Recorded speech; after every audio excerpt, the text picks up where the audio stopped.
like this. In our world today, there is an unbalance of men versus women that hold high positions. In the political realm, out of the 190 heads of state, 9 of them are women. In the corporate world, only 15 to 16% hold positions such as a CEO. These numbers have not moved since 2002 and are going down. The involvement of women in the entrepreneurial area is something of a slow progress, especially in the tech area where less than 5% of startups are led by females, but it is still possible. The awareness of this discrepancy is growing, and there are considerable efforts being made to push for more women in the entrepreneurship world. These efforts are mainly being focused on trying to get women that are currently in the workforce to take a more entrepreneurial route. Although I support these efforts and programs completely, I think more action should be concerned and concentrated on youth involvement and education. There's been a persistent underrepresentation of women in the science and engineering fields. Research points to both social and environmental factors as being the reason for girls' decreased interest in areas such as math and science. There are several negative stereotypes regarding women and girls and their abilities in both math and science.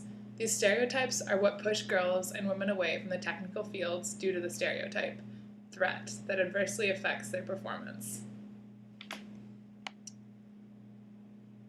I would like to develop an after-school program for girls that focuses on empowering them in areas such as math and science.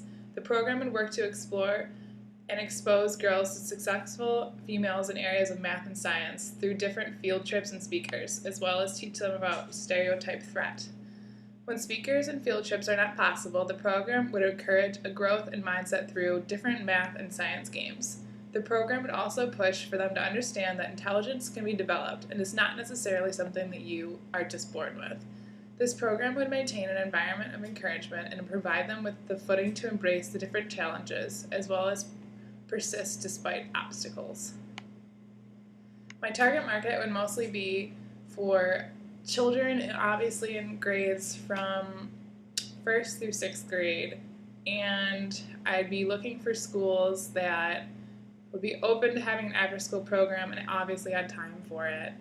And the startup costs would be very insignificant at first. It would just require a lot of time and dedication from whoever would be working on the project so they can find appropriate schools and people to lead the program.